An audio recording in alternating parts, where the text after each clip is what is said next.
We'd like to welcome everybody to Mir number 1, sipat Brooklyn. And this is something that we've been doing for the past year. This is our advanced study class. What we do here is we cross-reference the material that has been given to us from Pamanzul Nesdur Amanupre Akta Pahamadzeri Hukulun Karornun.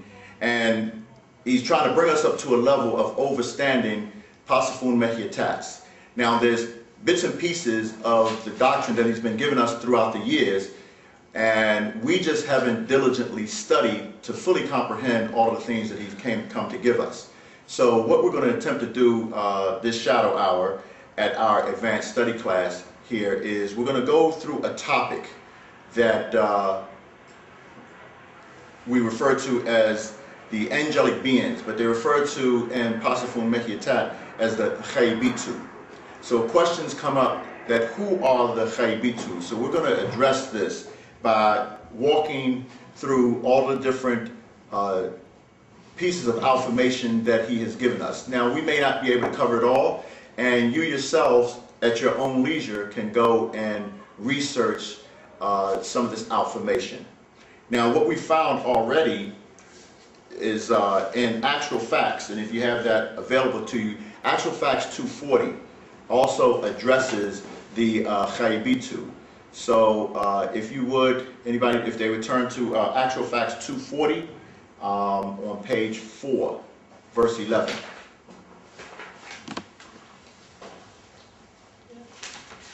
Okay, you have it?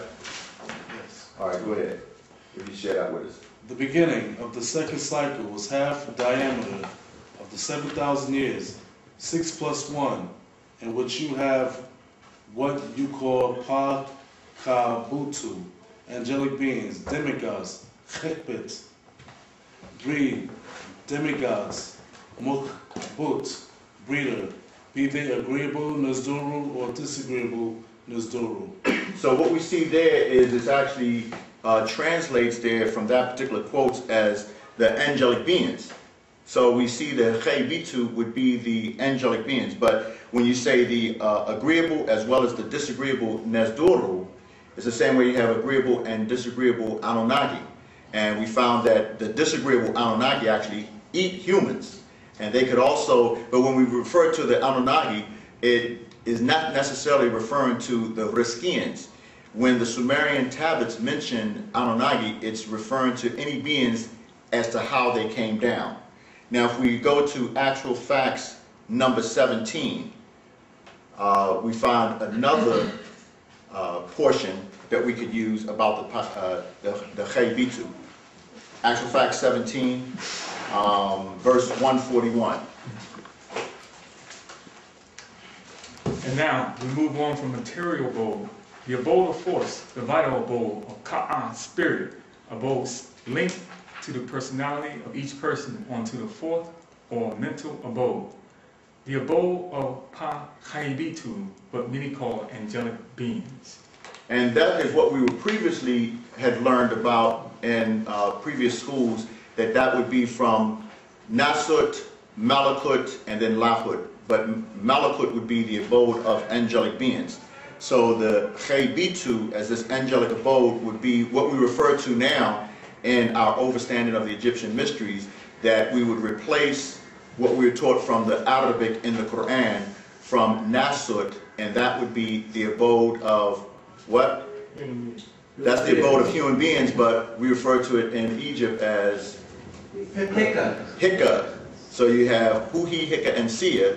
So the physical abode is, we replace that from Nasut to Hika, and what we would refer to as Malakut, we refer to that as Sia.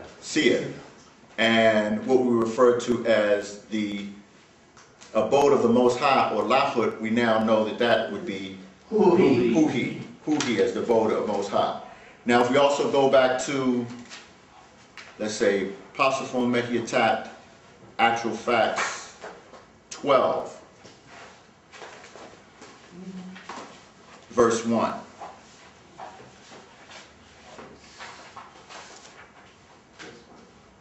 Speak to us far as far as Nunet far noon, who caused to be Atum, Amun, and Pa Zetu, and Kibinu, and Kabitu, and Katu.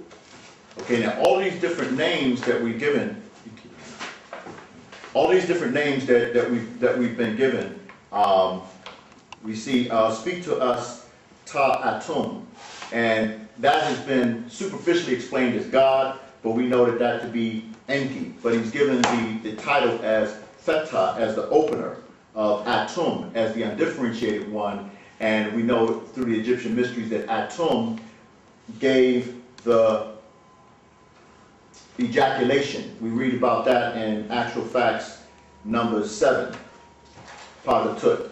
If anybody would grab that for us.